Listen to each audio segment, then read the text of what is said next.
Oh my gosh, it's the best Nintendo video game console of all time. Here's all the reasons it sucks. Oh wow, what an original idea.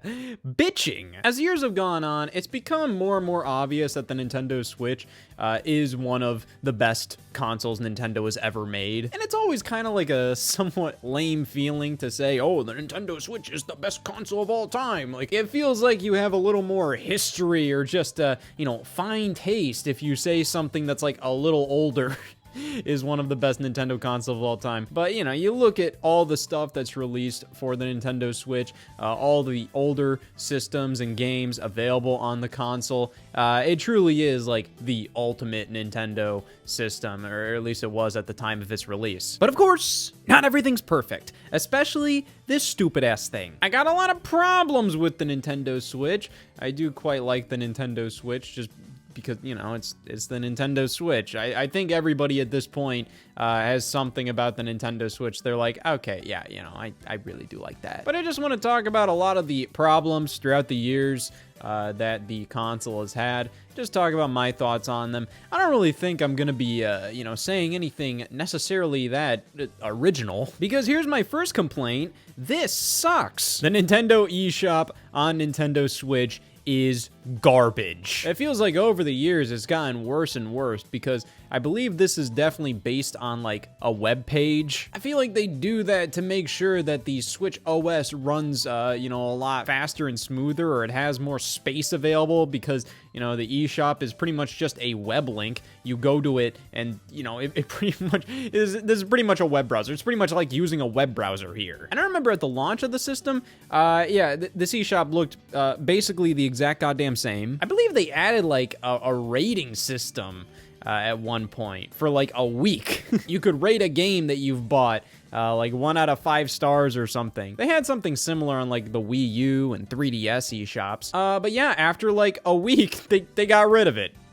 I don't know why. But over the years, this eShop has like added a couple of sections on the side here. But more notably, it's gotten much worse. It is so slow. It is so delayed to move around. It is so stuttery. Look at that. And what's crazy is I feel like if I dock the Switch and I use the eShop on the big screen, it's even worse. In handheld mode, it's not great, but I just feel like it's so much slower and more delayed when the Switch is docked. I don't know if that's like some kind of weird placebo effect or if it's like actually happening.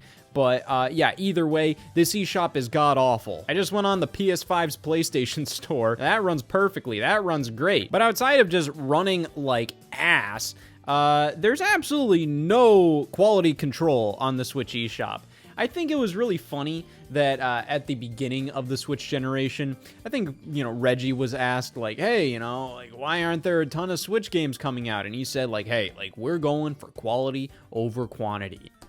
In reality, like, that was pretty much just all that they could get on the Switch at the time. You look back to, like, the monthly releases in 2017, and it was, like, 10 games or something on the eShop each month. It really wasn't a lot. Now, to be fair, many of those 10 games were quality indie games or, a couple of, the big Nintendo releases or maybe a third-party release here or there, which is crazy to look back on. And if you see how it progresses over time, by the end of 2017, going into early 2018, it like ballooned to like, oh, now it's like 30 games a month, and now it's like 200 games a month. And this is the kind of crap we're seeing. I don't even have to point any of them out. You probably have already seen something that's like, wow, this sucks. The recent releases tab on the Nintendo Switch eShop is almost always filled with some horn dog bullshit, some kind of crappy business simulator game with like AI art as the cover. Oh, little sweetie, do you like AI bullshit visual novel? So yeah, I guess this is for some people, but for most, I don't know who the hell is buying all of this stuff. This is like all like $2, $5 crap. A lot lot of these are just like mobile garbage that's just thrown on the Switch, or it's just like really, really bad 3D simulator games. And this is the stuff that's just flooding the eShop. In comparison, you look at something like the PS5 store, and they have all of these tabs where they have different collections of games. Oh, if you played this game, you might like this game. Now, of course, there's a lot more like advertisements and all of that, but it's also like, it's a damn store. Like, yeah, you're gonna get advertised to. That's the point. It's a store. The Nintendo Switch eShop has absolutely none of that, on top of quality control issues, a horrible interface that runs like garbage, and a pitiful way to discover new games. Pretty much the only way to discover anything is if a game is on sale. And even then, a lot of developers have tried to finagle their way into the Great Deals tab and just stay there by putting their game on sale all the time. There's like that Switch game like Bouncy Bob or something that was like always a penny, and it was always in the deals tab, and it was always in the top sellers because it's a penny. But it's like, even look at this, like 1,375 games on sale. What am I supposed to do with that? Is that normal? Is it normal to have this many games on sale? I'm not gonna be able to scroll through all of that. Like, even then, like, I'm only like 1 page deep and it's already stuttering, and it's already like starting to be like, whoa, buddy, slow down. The featured tab is pretty useless in my opinion, because it's pretty much just all of the games you already know that are out. It's like, you have a Nintendo Switch, you already know about Tears of the Kingdom and Minecraft and the Sonic games on Nintendo Switch, Donkey. It's like pretty much the Nintendo tab, and then a couple of the extra little things going on here. Like, oh yeah, Stray's here, Just Dance. But it's like, a lot of these are games, like, yeah, you do already know about. Oh my god, even just, I can't, it's not working properly. It's taken forever to even just go down to the Nintendo Switch Online tab. And then it just doesn't even load. What's even the point of this being a tab here? We already have the Switch Online app here, which is already another thing that's like, what the hell am I doing with this? It's really sad because this runs better than the eShop.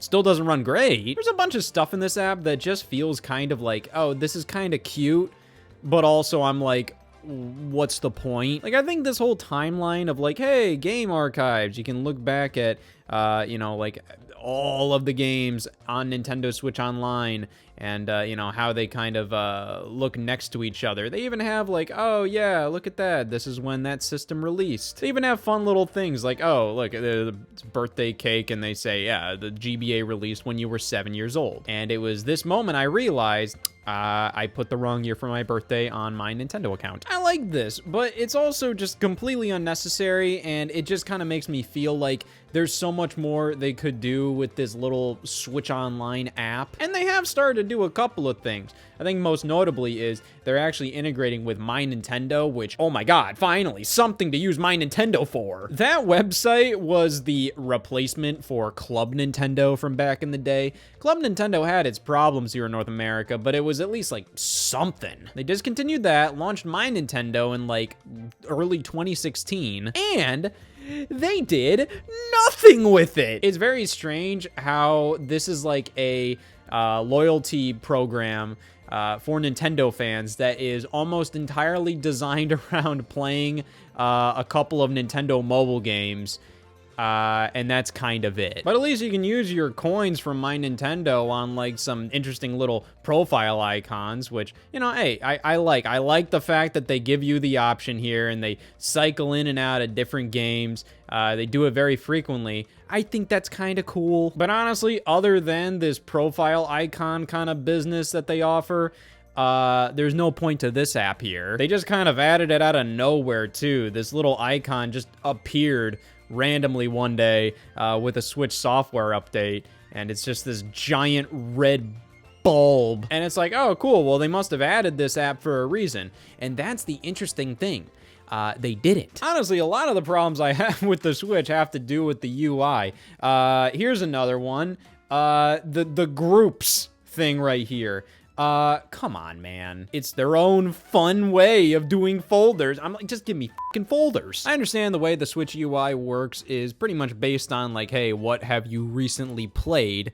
that doesn't mean you can't put folders here. The PS4 user interface is also based on what you recently played, and you have folders on that. So I feel like there's no reason why you can't just put like a group like in your game library here, and then you can just instantly access it. Or at the very least, like, why can't you just access groups on the actual home screen itself? You have to go into the all software tab, and there you go, there's the groups. At that point, like, I'm just like, why? Like, you're already tapping so much just to get into folders.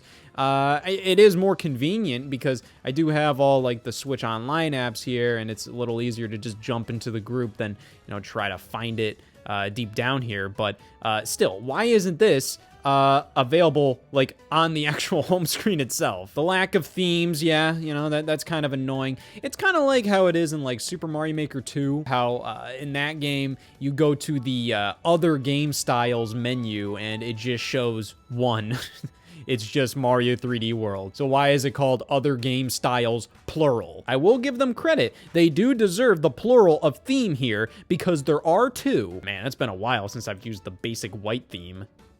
Damn, that looks weird. It's strange because this is kind of like the de facto theme on Nintendo Switch. But still, like, I pretty much instantly went over to black. It just felt a little more right. I'm not like a dark mode elitist or anything, but in this case, I do think this looks better. But just the fact that these are both called basic white and basic black, it does kind of imply that Nintendo is kind of thinking about doing, like, more than just two themes. Well, they've been thinking about that for nearly a decade because, yeah, it never happened. The 3DS eShop had some pretty damn cool themes. Of course, like, that was introduced later down the line, like in like 2014, 2015. But I would have loved to see them incorporate custom themes into the Switch OS. I think that would have been incredible, much like literally everybody that said that on the face of the earth. Like, everybody has said, I want like themes. Even if you're not gonna use them, I think it's cool to have the option. Because as it is,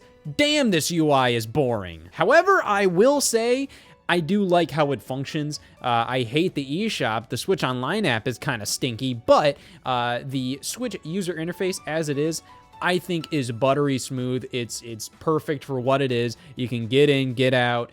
I like it. And it does have some of that cool little Nintendo UI charm of other systems. Of course, you don't have like background music or anything. I don't think you need background music. I don't think you need eShop music. I don't think you necessarily need those things. It's cool, it's cute, but I don't think it's 100% necessary. But I mean, like, even just like stuff like, come on, they didn't need to do that. They didn't need to give you little sounds when you just tap the screen randomly. How about this?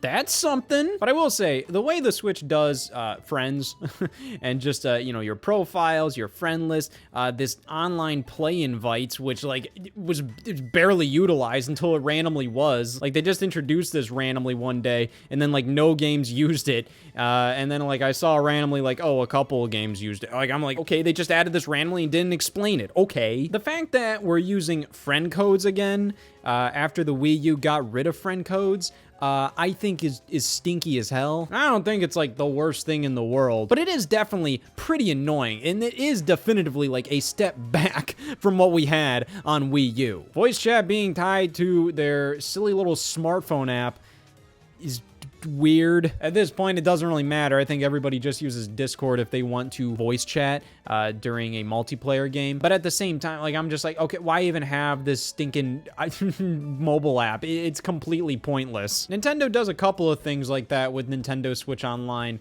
where I just question why it's even called Nintendo Switch Online at that point, if a couple of the benefits of the service have nothing to do with Nintendo Switch. Like, oh, you subscribe to Nintendo Switch Online? Well, now you can use our mobile phone app to communicate with other people.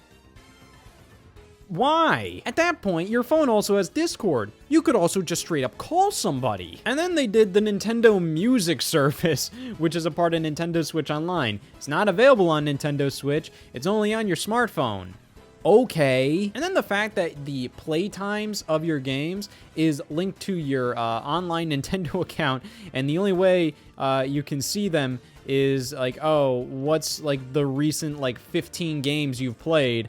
And, if you played for under an hour, it only says played for a little while. And then in addition, you don't see how long you've played the game until, like, it's been 10 days since you first booted up a game. And also, your playtime is only, it's 1 hour, 2 hour, 3 hour. Like, why can't I just see how long I played in a game precisely? And why can't I just see my entire library? The info's all there. And the way you can get that info is if you turn on parental controls. Because then you can download the Nintendo Switch Parental Controls app. Again, it's a goddamn app. And then that app will tell you how long you're playing in certain games. The problem is you have this giant-ass orange-ass sticker on your home screen at all times. Oh my god, it's just so much crap with the Switch and the online service. I will definitely say, as time has gone on, the Nintendo Switch Online membership service has gotten a lot better. It's to the point that a lot of Nintendo's, big releases do incorporate online multiplayer. Not all of them do, but, I don't really feel like it's, like, very aggravating. Back during the Wii U, DS, 3DS days, a lot of games Nintendo would release, and they just wouldn't have any support for online multiplayer. It would be games that, it would make sense if this had online multiplayer. These days, like, I think, like, most games Nintendo releases that you would think would work well with online, come with online. Mario Wonder is one that was, like, a little weird that it didn't have, like, just traditional online multiplayer, but it did have a ton of elements of online in it. But, I mean, like, all the Mario parties these days have online multiplayer. Luigi's Mansion 2 HD has online multiplayer.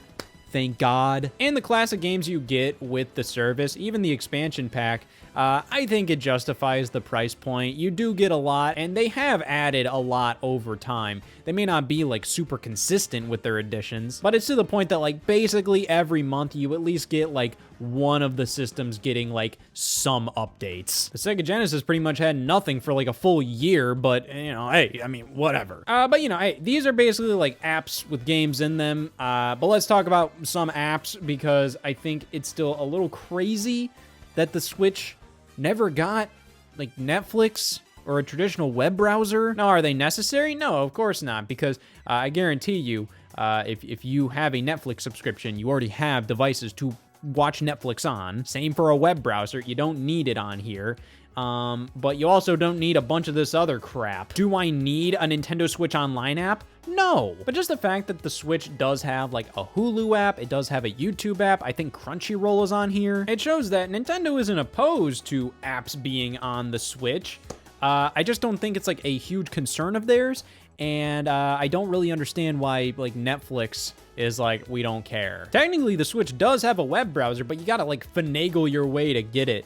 I think you can kind of access a web browser by going into, like, the news section. There is some way to access it. I mean, like, there's definitely, like, some kind of link I can click somewhere here, man. I don't know. But, yeah, I mean, like, there's a web browser within the Switch's OS. It's just not actively available to most people. But yeah, it's just a lot of weird stuff with the menu system here.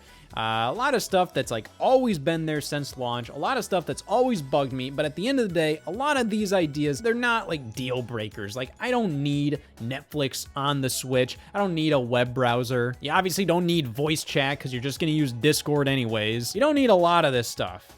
I do need a better functioning eShop, though, because goddamn, I never want to go into this app ever again. Let's talk Joy-Con now. Yeah, so firstly, the Joy-Con rail system does kind of fail over time, or at least, like, for a lot of the Joy-Con I have.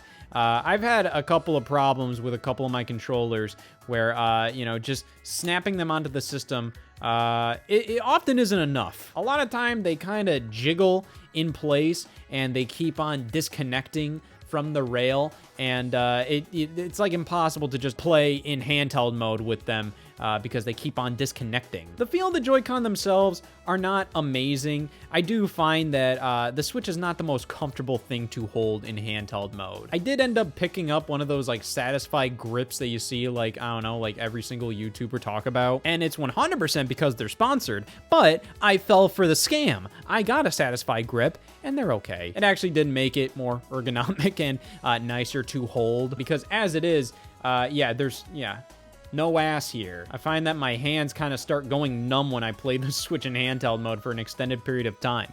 Compare that to like a Wii U gamepad. Now look at that, buddy. That's something to hold on to. Yeah, sure, it's baby's first a giant calculator for like senior citizens by Fisher-Price for children and for the elderly. I don't know what I'm even saying at this point. This is like an amalgamation of a bunch of different things. It's like a toddler's first game controller, but then also it reminds me of those giant TV remotes or calculators for old people. But damn it, it feels good to play Captain Toad with this. The Joy-Con are the exact opposite of controllers that feel good to hold, i.e., they don't. Something about the material used on the Joy-Con too that just doesn't age well. Like you just see these like smudges or marks that just don't go away. And everything about these controllers like work, when they work. I love how versatile they are. I love how these are designed, how you can flip them on their side, and they also work as like Wii Remote and nunchuck replacements. They work as standard video game controllers, and separately, they're still standard video game controllers. But nothing about them is necessarily all that wonderful. Like, these are not my favorite video game controllers by any stretch of the imagination. And the fact they are not reliable, the fact they have had severe issues with Joy-Con drift, the rail system, all of this stuff, it just leaves a bad taste in my mouth. But you know what else I hate? The dock! My God. Name something more flimsy and it feels like a piece of shit. Let's be frank here. I mean, at the launch of the system, you had all those problems with like, oh, the dock is scratching Switch screens. I never really had that problem. My problem with it is the fact that the dock is just so cheap and light feeling, and the fact that Nintendo tries to sell it for like $60 to $90 separately, I think is absurd. Even when it comes to just plugging it in, the idea behind the fact that you can like open up the latch behind it and then like put the cords in that way, I mean, like, it's a sound idea. I think the initial concept behind that feels like, oh man, it's easier to like manage the cables, hide a bunch of stuff in that little compartment. But it's like, no, there's not enough space there to like wrap anything around or hide any cables. It just makes it so then the Switch is kind of hard to incorporate into a lot of different entertainment center setups. I always thought it'd be kind of cool if the dock had kind of like a spring load mechanism, kind of like how the game card of the Switch goes, how you can, like click it in and click it out. But no, it's kind of just like you clumsily just slide it in there, and the slide doesn't feel that great. And it feels like if, like, let's say you have like a USB cable plugged into the dock, if you yank that USB cable, that dock is flying, man. If I yank a USB cable out of like a PlayStation 5 or 4, 3, 2, I don't care, I feel like that system's staying put as I yank the cord out. Not the case with the dock. It's just so light and cheap and flimsy. I've never liked it. But of course, it's crazy expensive, much like everything else for this damn system. Yes, the Nintendo Switch tax. I've already talked about this before, but, again, a lot of stuff is just stupidly expensive for the Switch. I understand that prices are rising across the board, but it just kind of feels like for what you're getting on the Switch, for the prices you pay for a lot of this stuff, it just feels kind of dumb, especially when it comes to Nintendo's first-party games, especially their re-releases. In fact, Luigi's Mansion 2 HD is $60, Donkey Kong Country Returns HD, $60. They can do that. They have every right to if they really want to. But even outside of that being like ridiculous, like I don't think those games are worth $60. Of course, look at me say that. I'll buy anything Nintendo farts out for $60. I have a problem. But I feel like it just kind of confuses me, like, when it comes to, okay, so this is $60, but also this brand new AAA game is $60. Like, are you saying these are both of the same value? Because that's ludicrous. You know that's not true. But also with the games themselves, the quality of games on Nintendo Switch, I feel like is so varied. This generation is a generation where I kind of feel like the bar is so low for what is considered worthwhile of like a full-blown, like, let's say, retail release. You know, yeah, like, let's say the Wii. The Wii had tons of shovelware, but even like the worst quality Wii games still kind of felt like there was like this level of quality to them that felt like, okay, well, this makes sense that it's like a retail Wii game. It's a very bad one and it looks like ass and it's horrible, but at the same time, there's something about retail games from previous generations that feel a lot more like justified. I don't know. I think mobile gaming had a lot to do with like how some games just don't feel right as full-blown retail releases on home consoles. It's like a lot of games, like, it's just like they run so poorly and they look like mobile games where I'm just going like, this doesn't add up. Like, so many ports on Switch are just completely busted. They don't run well at all. They run like absolute garbage. Even on Nintendo's end, like, a lot of the games that Nintendo's put out this generation just feel like weirdly low quality. I'd say Endless Ocean Luminous like feels like so damn bad. And especially coupled with the high prices charged for a lot of this stuff, it just, yeah, it's not great. But that's just me rambling about a couple of things that, you know, like, I've never really enjoyed about the Nintendo Switch. I could probably think about more, but at the end of the day, a lot of this stuff ended up not mattering that much, considering this became one of the best-selling video game consoles of all time. And I think I'd be a fool to act like, oh man, this was such a bad console. It's like, no, like, every single console has downsides. And if you truly think we had it better during the Wii U generation, you're a fool. After I revisited the entire Wii U generation for the Wii U retrospective series I did for Scott the Woz, yeah, that generation was ass. There were like 20 games released in 2014, and I would say over half of them were trash shovelware for kids. You know, this generation was a pretty big 180 from that. On top of having like some of the best games Nintendo's ever released, released for Nintendo Switch. And in addition, you know, like, pretty much a lot of the biggest third-party franchises came over to this. Even if they all are mostly old games, it's still, I mean, like, having all of these Resident Evil games, all of these Final Fantasy games, Borderlands, BioShock, Civilization, Diablo, Overwatch, Doom,